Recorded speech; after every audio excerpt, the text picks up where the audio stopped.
it sounds like they were freelance. What we would call them freelancers. Well, I might call them gig workers or, Gig work. Yes, right? I mean, exactly. that's the Yeah, latest thing where you're not, an employee, you don't have health coverage, you don't have, yeah. any kind of salary, and so that they were the, predominant form of gig work. You've reached American History Hotline. You ask the questions, we get the answers. Leave a message.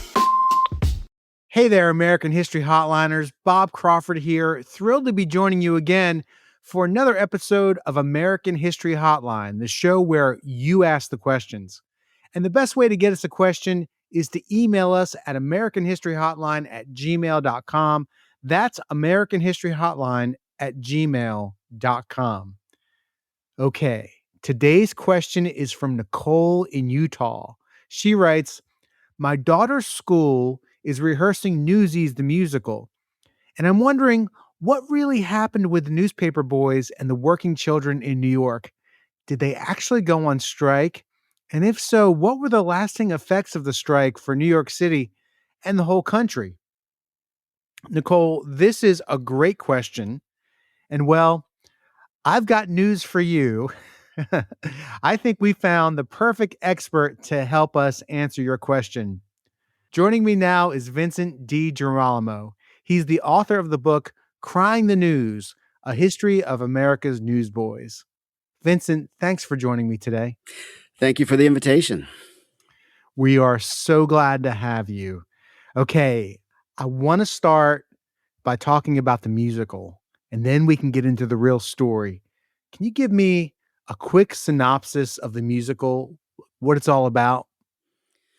Well, Newsies is a first of all, it started as a movie, and then it became a musical. Uh, Right. I really remember the movie very well from my childhood. Right. It was kind of a box office flop at the beginning, but it became a cult, favorite among young people. And it was all based really on the original discovery of this strike, by David Nassau in his book Children of the City. And they, put together a dramatization, of the strike, which was a real event, happened for about 2 weeks in New York City, late, July to early August. And the movie, really sort of captures um, I guess, the cohort of young people who were on the streets during that period. 1890s, 1880s, 90s, a huge flood of immigration, a very, very young population, and poor. And so they needed to work. And so this was actually a subculture, a strong, occupational set, and they were quite militant. And so the movie sort of captures this one of many, I should add, flare up, between the newsboys and the publishers. And so the movie, profiles, a few of the leaders, and sort of, neglecting or ignoring sort of other participants that were part of the strike. But there's a romance as well, kind of a not a little sappy romance between, I think, one of the reporters and one of the newsboys. Uh, Teddy Roosevelt makes a cameo appearance. Hearst, and Pulitzer. Hearst, disappears from the story, and Pulitzer becomes the main sort of, nemesis and uh, uh, the heavy, trying to exploit these boys. And so the kids, in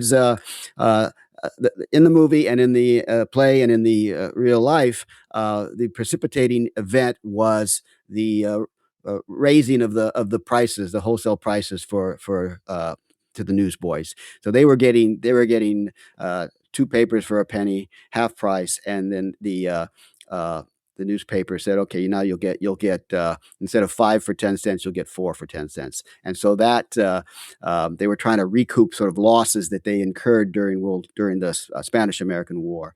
And so that price, hike to the newsboys and there was a triggering incident as well. They found out that one of the suppliers was short stacking them, right, giving them fewer papers than what they had bought, and so that started it. What was the role? Like you're talking about, like they would get so many papers for so much money, and tell me, like, walk me through, like, what was the role for these newsboys? Okay, so the newsboys, there were very different kinds of newsboys. I call it tiers of the trade. So at the lower level, there were just hawkers, and they would buy their papers and sell them. They weren't employees.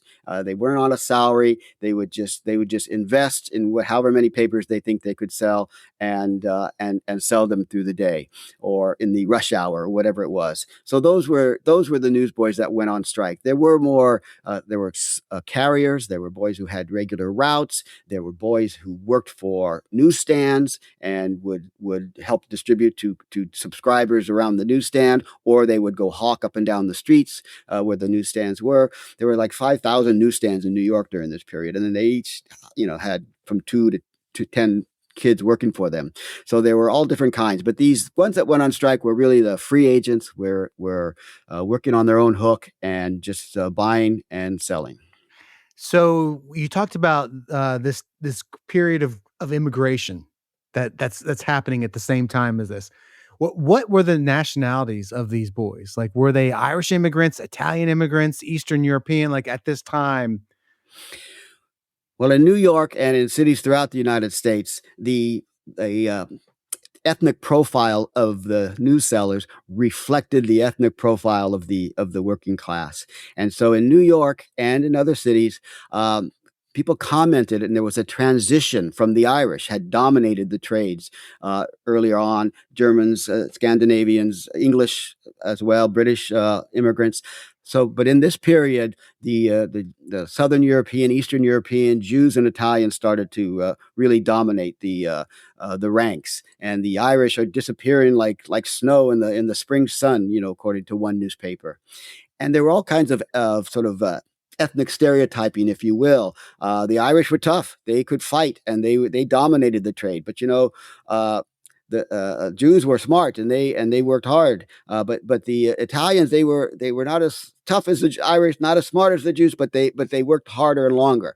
And those sorts of explanations in the press about why certain groups dominated, but it was really a sheer number. The other thing about the Italians and Jews, the immigrants came with, I don't know, an average of $8 in their pocket, the equivalent of $8 in their pockets, where the earlier immigrants had 24, $30 in their pockets. And so they were more needy. Also, I think it's interesting during this period, laws were passed that if you, as an immigrant family, went on the public dole, you could be sent back. And so Mm. there was all that incentive to send their kids out, help them keep off the poverty rolls. All right, so you talked about like what kind of precipitated this strike. It was the raising of the cost of the papers for the newsboys. They weren't going to get as much of a profit. And you mentioned a few of these famous publishers, Hearst and Pulitzer. So in the real Newsboys uh, strike, who was the culprit? Like, who was the head? Like, was it all the different publishers? Was it one in particular that impacted this strike? Well, this was a strike against the New York World, which is the Pulitzer paper, and the New York Journal, which was the Hearst paper, and they were the biggest circulation newspapers. Their dailies and their Sundays. I think Pulitzer had 100-page Sunday paper on the anniversary of Wow. his newspaper starting, and so they dominated. Graphically as well in terms of their content, the most sensational. They had the cartoons and comic strips, children's pages, women's pages. So they really led the field in terms of innovation, and of course, new technology as well, linotype machines, what have you. Paper was getting cheaper because of the use of wood pulp, and so they really were able to produce, in some cases, like 1 million copies a day. That's such a lot of newspapers. Kids today talk about, oh, they didn't have social media back there. Well, it was pretty social, and it was pretty amazing. So all kinds of extras, all kinds of additions, and they were the targets. Interestingly, they were part of a newspaper publishers group in New York City, and this strike broke up the group. Hearst and Pulitzer went off and sort of collaborated, colluded, set their own prices and their own policies after the strike, because they felt that the other newspapers which were a bit resentful, I think, of the Hearst and Pulitzer success. They really did the utmost to publicize the strike. They loved it that their competitor was undergoing this sniping and nipping at the ankles from these newsboys. And so sometimes they would help them rent a hall. Sometimes they would help them print up their posters. They would give it a great coverage in the newspapers. And they had cartoons in their newspapers about the newsboys, throwing horseshoes and engaging in struggles with the strike breakers. So Hearst and Pulitzer both resisted the strike, both did everything they could to stop it. They tried to buy off the leaders, which in some ways they did at the end. They tried to hire homeless men to just $2 a day to sell the paper. Scabs, Scab, right? exactly. And the newsboys were interesting because they were part of this working class world. There was a big strike, a streetcar strike. There was the Homestead strike in the 90s, the Pullman strike. And so they had the language, they had the sort of the sensibilities of standing up for their own. And one kid said, well, Hearst Pulitzer tried this in the early 90s, and he saw a few kids with new shoes, and he said, "The heck, they're getting too good of a deal. We've got to raise the price to these kids." So they had the idea that things weren't so even in the world, and they needed this money more than Hearst and Pulitzer. This is an iHeart podcast. Guaranteed human. Joy is essential, and it's also elusive. But now, there's a new and exciting way to start your journey toward a more joyful existence. Joy 101. It's a new podcast hosted by me, Hoda Kotb. If you're craving inspiration to maximize your joy, tune into these candid, uplifting, and moving on-air chats. Open your free iHeartRadio app, search Joy 101, and listen now. Joy 101 with Hoda Kotb is presented by CVS. What's up, fam? It's sports journalist Ari Chambers. Hey, what's up, y'all? It's your girl, Sam J. And we're the hosts of Everyone Watches Women's Sports, a new podcast from Together. We're breaking down the biggest headlines, the viral moments, and the stories everyone's talking about across women's sports. From game-changing performances to culture-shifting conversations, we'll give you our takes, our debates, and a few laughs along the way. Because everyone watches women's sports. Listen to Everyone Watches Women's Sports on the iHeartRadio app, Apple Podcasts, or wherever you get your podcasts. I'm Jake Brennan, and on my podcast, Disgraceland, I tell the stories behind music's biggest names, like how the story of the Foo Fighters isn't just about music, it's about grief, shock, and the moment everything changed. Imagine that.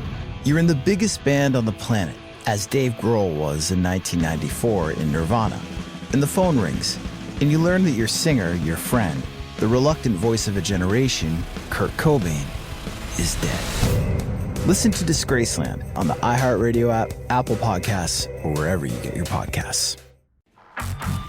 My first guest is Paris Hilton, Shakira, Luke, and Yerin. You have surprises? Many surprises. Welcome to the Sweet 305 podcast, where the group chat comes to life. What up? You're the only person I know that loves a yellow Starburst. It's lemonade. This is Sweet 305. Here, oversharing is encouraged. Listen to Sweet 305 with Lele Pons on the iHeartRadio app, Apple Podcast, or wherever you get your podcasts. Were there specific leaders? Who were like the leaders of the strike? Well, the leaders of the strike, the main leader, who's not really profiled in the movie, is a guy named Kid Blink. He had one eye, he had a bum eye. He was Italian American. I found his real name was Louis Belletti.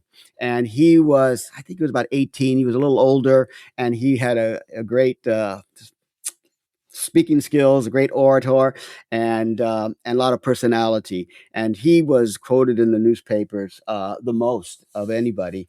But there were also some boxers that were famous among the newsboy class because of their sort of notoriety as pugilists. So Kid Blink was Italian, and who was the other guy?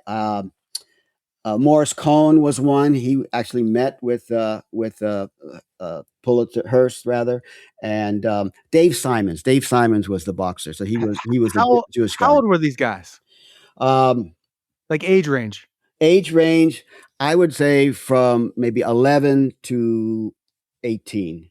Cornelius Grin Boyle, he was like the military leader. He was 13. Um, um, 11-year-old Boots Mackleton. See, we know that because a few of them were arrested, and so their ages are part of the newspaper reportage. So we got an 11-year-old, we got a 13-year-old in Brooklyn. Spot Conlon was 14 years old. He was famous for his pink suspenders. So we get this kind of detail with the great sort of coverage, uh, and and. Uh, and we get their accents, we get the sort of the slang, the newsboy slang. It's all part of the portrayal of these kids. So they were young, 13, 14, 16 with the average. And they represented all the ethnicities, including African Americans. William Reese was one guy in Manhattan, and there's another noted speaker in Brooklyn and also New Jersey. So the interesting thing, I'm not sure the movie or the play gets this, but it really did strike. David Nassau says, well, it sparked what might be called a children's general strike. And I thought that was a little exaggerated, but when you really read it, not only does this strike spread from New York City and the five boroughs, Staten Island, but upstate, it goes to Connecticut, it goes to various towns in New Jersey, and then people are reading about it, and so we have newsboys and bootblacks striking in Lexington, Kentucky, and other places, and so they are kind of inspired by this militancy. Okay, so the newsboys went on strike. We talked about the like homeless people being recruited to sell papers. How did they keep other boys from selling papers? How did they keep the strike together? Well, the newsboys who were part of the strike needed to keep others from selling papers, and so they made their arguments left and right, left and right. That's how it's described in the newspaper. So it was a militant. They would steal their papers, throw them down, beat them up, run them off, and they would do this to adults as well as sometimes they even did this to an older newswoman who didn't like these kids were taking her business anyway, and so she was selling papers from under her apron, and so they were going to terrorize her, but they said, no, we got to back off. We can't soak a woman. But they would, and the scabs, the strike breakers, would also use violence to keep them to ensure their ability to sell.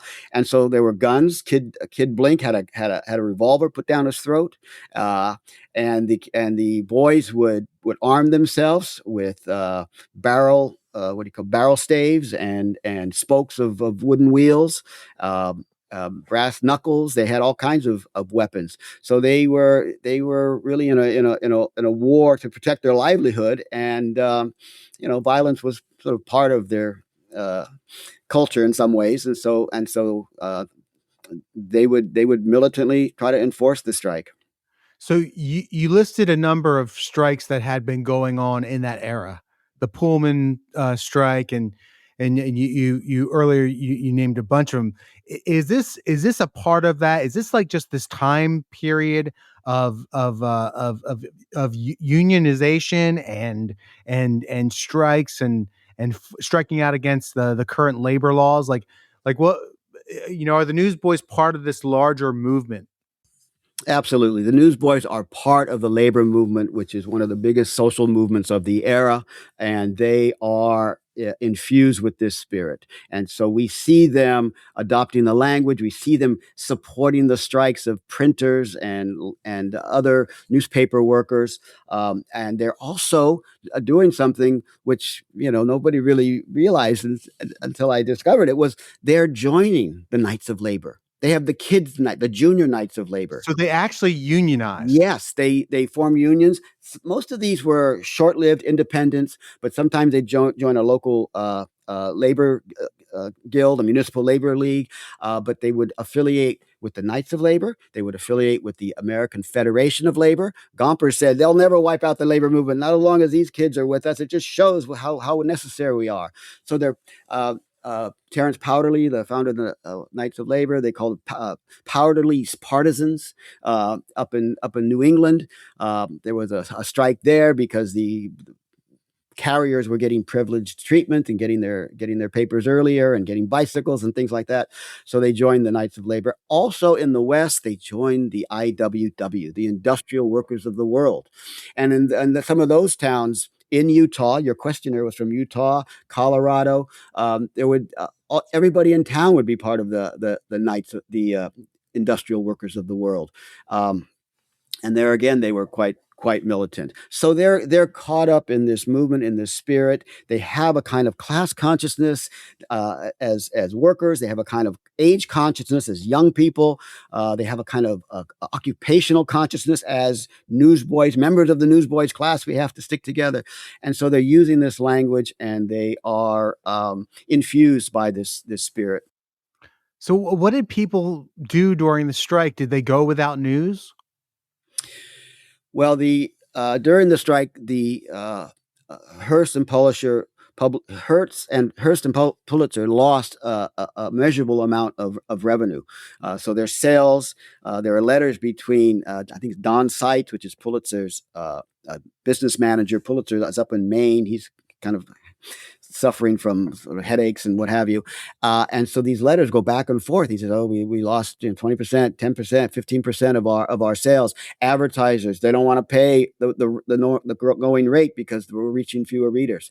So in that breach, the other newspapers are selling more newspapers. And so that's why they have a little vested interest in supporting the strike.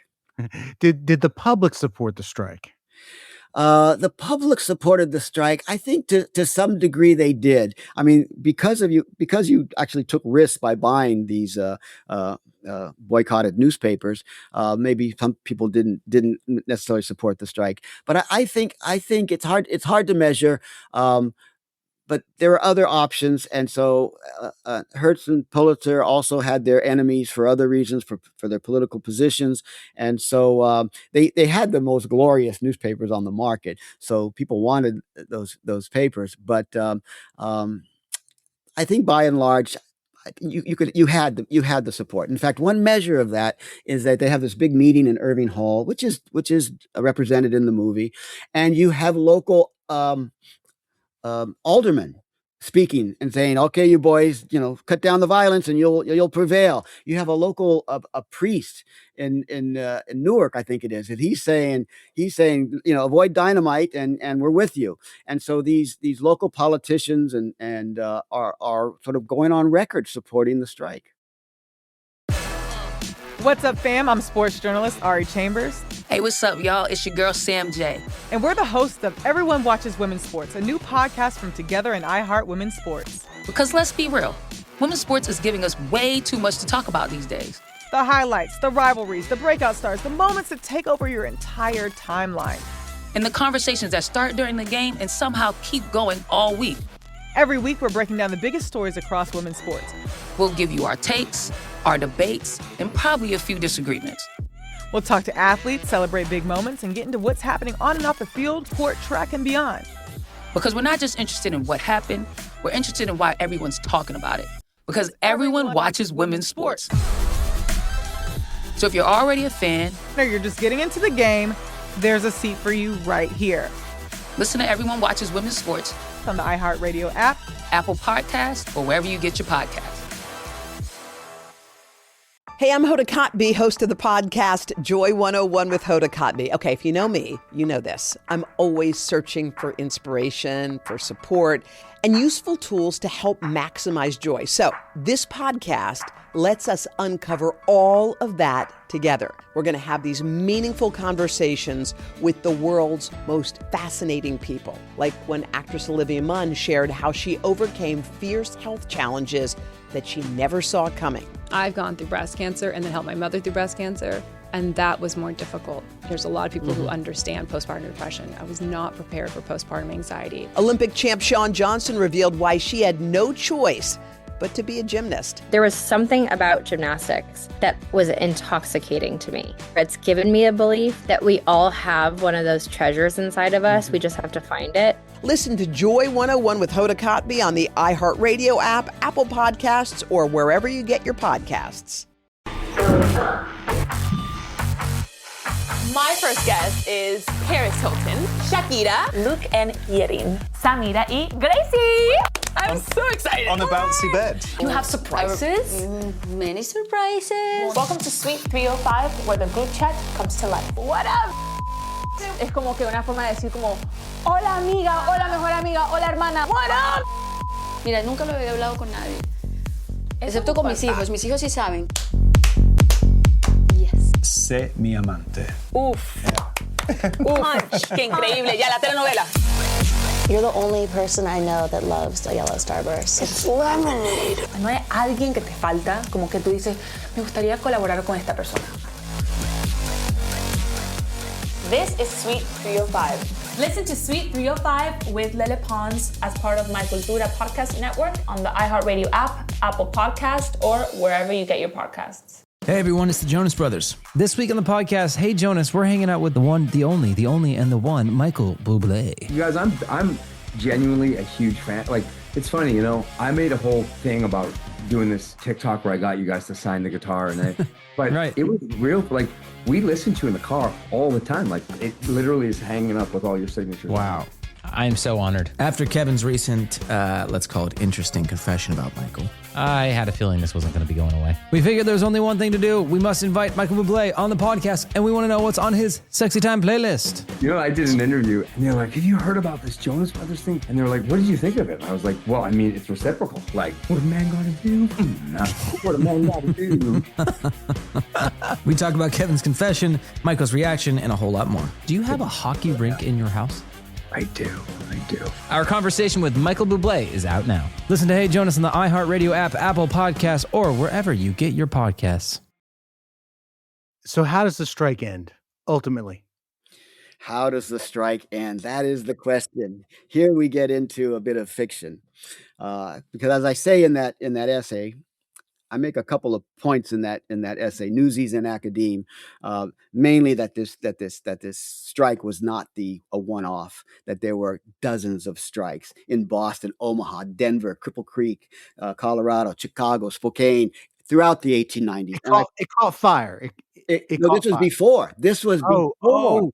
So the Newsies were part of something that had. Okay. That's what I'm trying to explain in terms of their affiliation with the Knights of Labor, the American Federation of Labor, the IWW. They were known to be the newspaper industry was known as a conflict industry, and printers had skill. Printers could really get their way, and so newsboys were part of that. And they learned a lot. Sometimes they learned to read and write from the printers, but also they acquired their politics. So these strikes are preceding the 1899 strike, and they're all over the country. So that's an important point.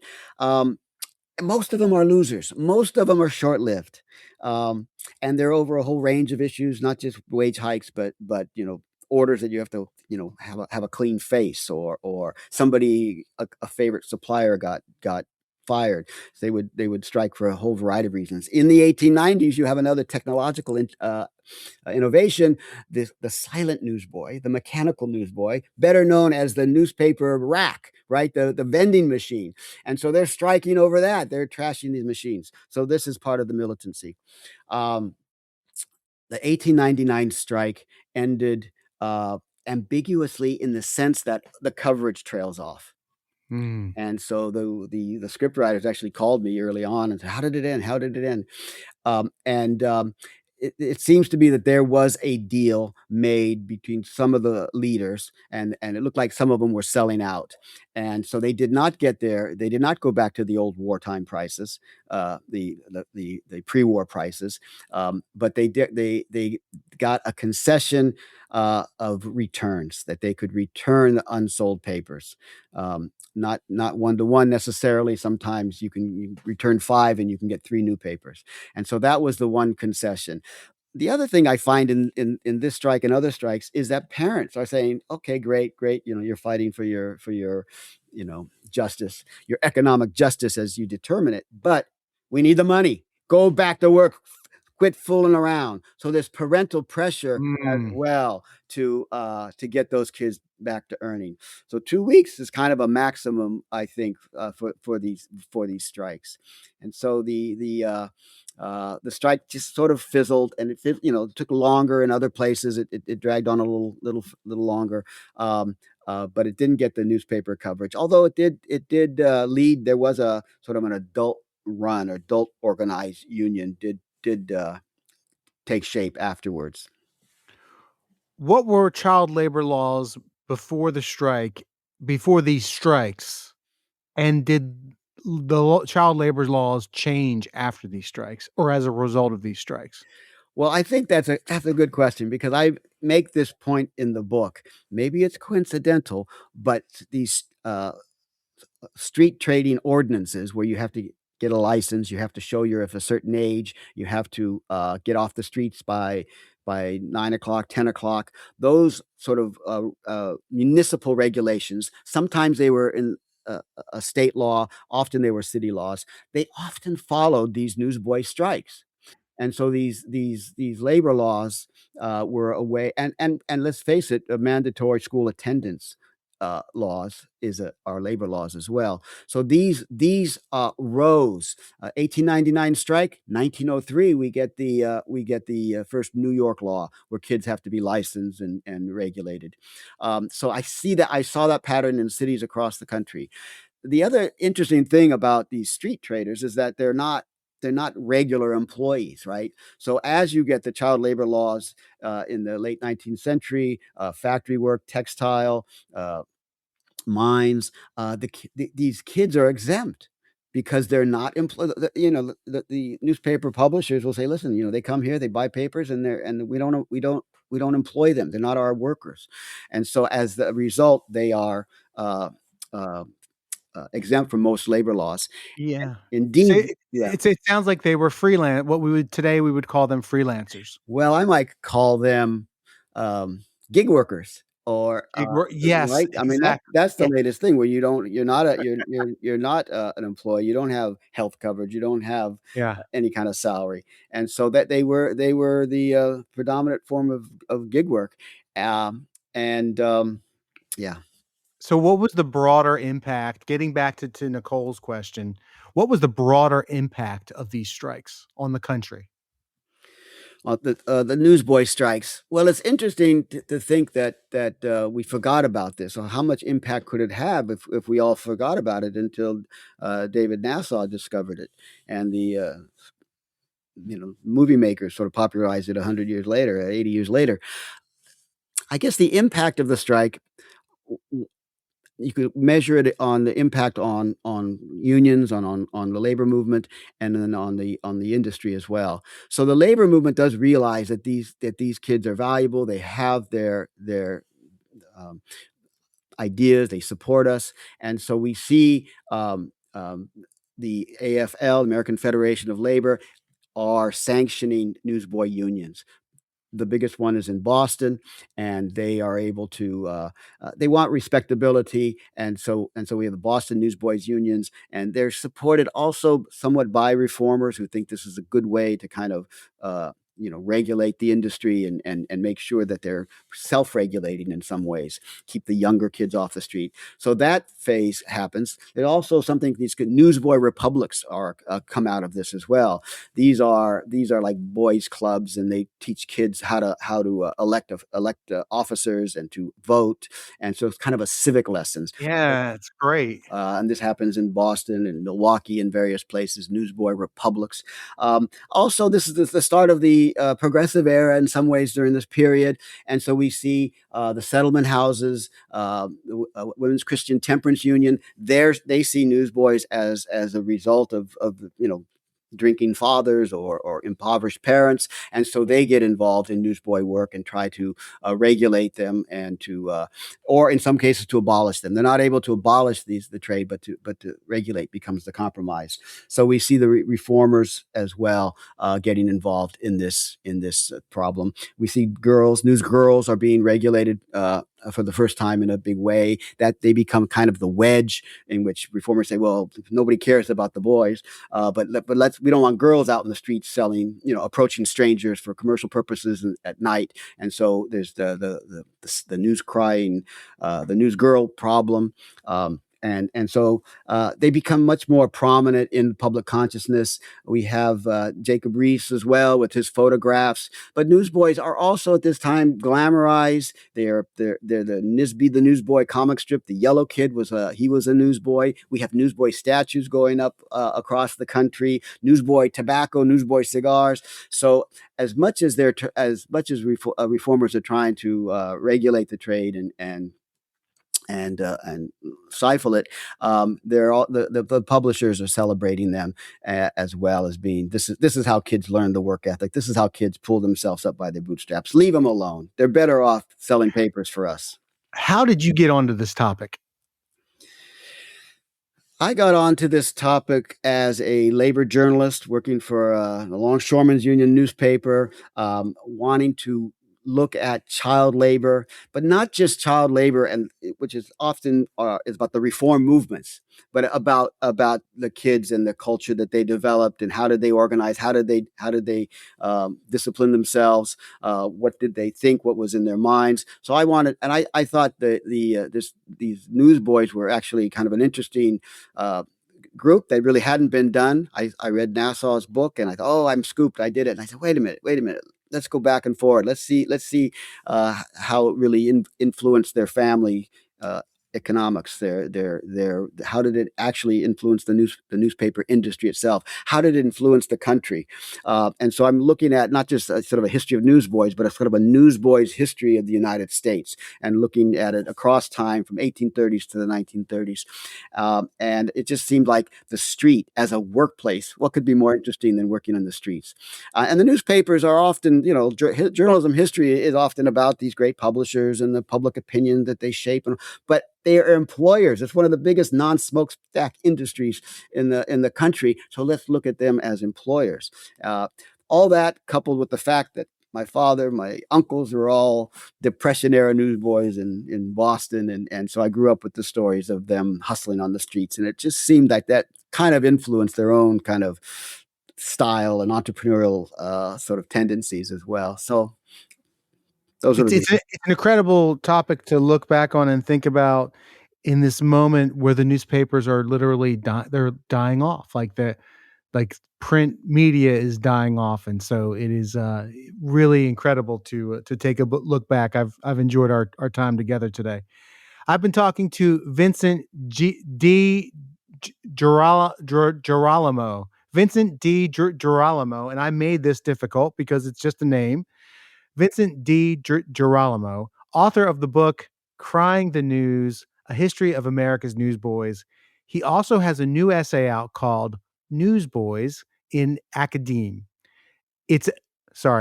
He also has a new essay out called Newsboys in Academe. It's in a new collection titled Newsies. Read all about it. Essays on the film and Broadway productions. Vincent, thank you for joining us on American History Hotline today. Thank you. I enjoyed it.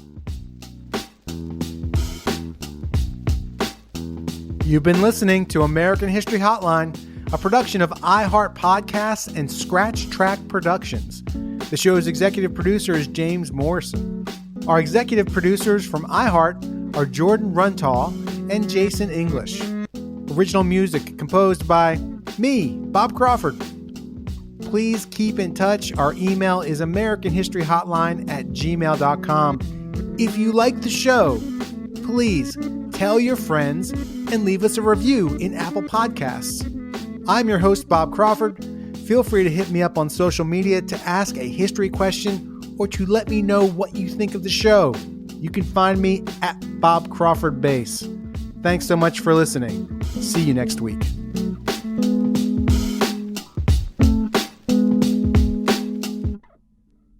Joy is essential and it's also elusive, but now there's a new and exciting way to start your journey toward a more joyful existence. Joy 101. It's a new podcast hosted by me, Hoda Kotb. If you're craving inspiration to maximize your joy, tune into these candid, uplifting, and moving on-air chats. Open your free iHeartRadio app, search Joy 101, and listen now. Joy 101 with Hoda Kotb is presented by CVS. What's up, fam? It's sports journalist Ari Chambers. Hey, what's up, y'all? It's your girl, Sam J. And we're the hosts of Everyone Watches Women's Sports, a new podcast from Together. We're breaking down the biggest headlines, the viral moments, and the stories everyone's talking about across women's sports. From game-changing performances to culture-shifting conversations, we'll give you our takes, our debates, and a few laughs along the way. Because everyone watches women's sports. Listen to Everyone Watches Women's Sports on the iHeartRadio app, Apple Podcasts, or wherever you get your podcasts. I'm Jake Brennan, and on the Disgraceland podcast, I explore the wild lives of rock stars and unbelievable true crime stories from music history. These are the stories you haven't heard, the kind you'll end up telling someone else. Like the time Paul McCartney spent in a notorious prison, or the bizarre crime Lady Gaga is accused of, or that time Blondie's Debbie Harry escaped Ted Bundy. Listen to Disgraceland on the iHeartRadio app, Apple Podcasts, or wherever you get your podcasts. My first guest is Paris Hilton, Shakira, Luke, and Yerin. Have surprises? Many surprises. Welcome to the Sweet 305 podcast, where the group chat comes to life. What up? You're the only person I know that loves a yellow Starburst. It's lemonade. This is Sweet 305. Here, oversharing is encouraged. Listen to Sweet 305 with Lele Pons on the iHeartRadio app, Apple Podcast, or wherever you get your podcasts. This is an iHeart podcast. Guaranteed Human.